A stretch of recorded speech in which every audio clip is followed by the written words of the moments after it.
Let's work on today's technique. For more information, click on the link below. Welcome to GoodKnit Kisses. We're all about helping you stitch your love and love your stitches. Let's go ahead and pull up this first stitch here. Okay, so now you've got the first one in. Let's insert in the second stitch and have a little chat about how to hold your yarn. Now, I've got this really long tail. Don't worry about that for now. I've got in my right hand, I'm English style knitting, and I usually throw it over like this. If you are continental knitter, you are holding it in your left hand. Now, if you can knit with continental and English, this is perfect for you, or if you want to try it, you can totally do it in this this technique here, and it works really fast once you understand it and get going. This technique is holding the accent yarn continental and holding your main yarn English style. So for the next stitch after you make that first one, we're just going to yarn over as usual with English style, going around and knitting one with A.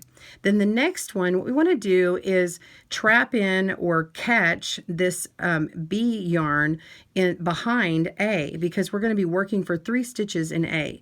So I'm just going to go underneath B back here, held in the back, and then I'm going to wrap around with A and then pull it on through. And what happens is you'll see that this B kind of slides off the needle, and it doesn't actually go through with A, and then we just let it lop off in the back, and you can see it hanging on. Then we're just going to catch it in there by knitting one more in A, and you see how in the back it's now caught, and we don't have a long color strand, and we are totally set up to yarn over with B.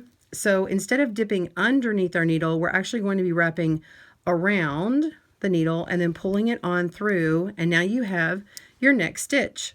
So that is the next one for your repeat. So we've already done one entire repeat, and we're going to move on. So go into the next one, and we're going to knit one with A, and then before we knit with A again, we're going to dip underneath that strand of B, yarn over with A, and pull through, and now we're going to catch it in totally by knitting one more stitch as normal with A. Do you see how that is? So you can actually throw both of these. You just need to keep your ball in the back for the for your accent out of the way. And then this, if you'll dip underneath that yarn back there, it will do that trap in method, whether you hold them in one in each hand or you try and throw it and manipulate it. I want to show you how fast you can rewind and make that go slower. I'm going to show you how fast it is for me once I get going, and you can see how this can very quickly work your color stranded work.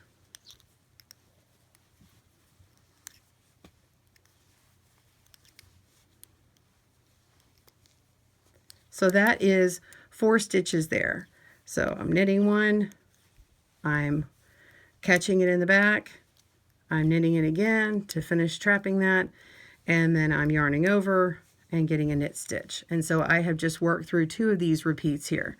So you're just going to continue all the way around until you get to this stitch marker, and then drop accent B and work with only A for 1 round.